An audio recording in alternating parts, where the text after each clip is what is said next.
Close your eyes for a moment and try to find your earliest memory. Really try. Push back as far as you can. Maybe you get to age 4, maybe 3. A birthday, a hospital visit, a face, a smell, something bright and warm and half-formed. And then nothing. Before a certain point, there is simply nothing there. You lived through those years. You breathed and cried and laughed and learned. You were present for every single moment of the first 2 or 3 years of your life. And you remember almost none of it. This is not normal forgetting. This is something far stranger. And the explanation reaches into the deepest architecture of what memory actually is, how the brain builds itself, and why the self you think of as you didn't fully exist yet during the years you cannot recall. Scientists call it infantile amnesia.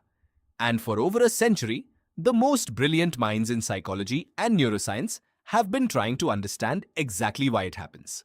The answer, it turns out, involves not one explanation, but several, all operating simultaneously inside a brain that is being built from the ground up while it is already being used. Think about what your brain was doing in those first years. It was not a complete system running at reduced capacity. It was an incomplete system, assembling itself in real time. At birth, the human brain is approximately 25% of its adult size. By age 3, it reaches roughly 80%. That is an almost incomprehensible rate of construction. Billions of neural connections being formed, pruned, reorganized, and strengthened every single day. Your brain, during those years, was not a camera recording experience. It was a construction site. And the specific structure most critical to forming long-term autobiographical memories was not yet ready. The hippocampus is a curved, seahorse-shaped structure buried deep in the temporal lobe. It is the brain's primary gateway for converting short-term experience into long-term memory. Without a functioning hippocampus, moments are experienced but never consolidated. They exist, briefly, and then they dissolve. What neuroscientist Paul Frankland and his team at the Hospital for Sick Children in Toronto discovered was that in early childhood, the hippocampus is still generating new neurons at an extraordinarily high rate, a process called neurogenesis. And this very process, the rapid creation of new cells, actually disrupts the storage of existing memories. New neurons integrating into established circuits destabilize what was already there. The brain is remodeling itself so aggressively that it cannot hold on to what it just recorded. You weren't failing to remember. Your brain was too busy growing to save the files. But neurogenesis alone doesn't explain everything. There is a second layer, and it is equally fascinating. Memory, at the level you access it as an adult, is not a simple recording. It is a story. And to tell a story about your own experience, you need something that very young children do not yet have. You need a self.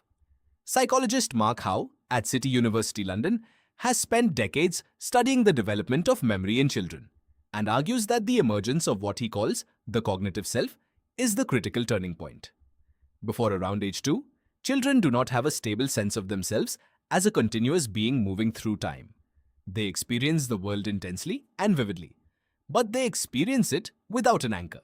There is no narrator yet. There is no you looking at the experience and filing it under your name. This is why the classic mirror test matters. Children younger than about 18 months do not recognize themselves in a mirror. They see another face. The self has not yet cohered enough to be recognized. And without a self, autobiographical memory, memory of things that happened to me, has nowhere to attach. The memories dissolve not because they were never formed, but because there was no continuous self available to own them. There is a third piece, and it is one that almost nobody talks about. Language. Your adult memories are almost entirely encoded in language. When you remember something, you do not replay a perfect video. You reconstruct a verbal narrative. You tell yourself a story about what happened. The words are not just how you describe the memory. They are how the memory is stored and retrieved. They are the filing system. Very young children, before language develops, are encoding experience in a completely different format. Sensory, emotional, bodily. These early experiences leave traces, but they leave them in a pre-verbal code that the adult brain, wired for language, cannot later read. It is as if the earliest years of your life were recorded on a format that your current hardware no longer supports. Researcher Robyn Fivush at Emory University has done extraordinary work on this, showing that children who are talked to more about their past experiences, whose parents ask them questions about what happened and build narratives together with them, develop earlier and more stable autobiographical memories. The act of putting experience into words at the time it happens is part of what makes it retrievable later. If no one helps a child narrate their experience, those experiences are far less likely to survive into adulthood. Your earliest memories were partly shaped by who talked to you about your life while you were living it. The strangest part is that this pattern appears everywhere in modern life. And once you see it, it becomes difficult to ignore. If you enjoy this kind of exploration, consider subscribing. Leave a like if this video helped you see yourself differently.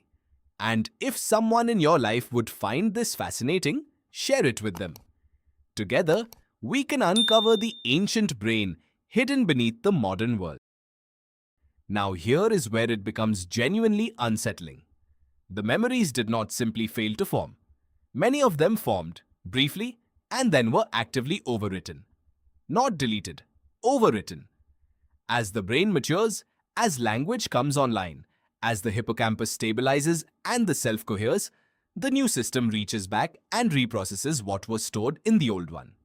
The pre-verbal sensory memories are translated, imperfectly or not at all, into the new verbal narrative format.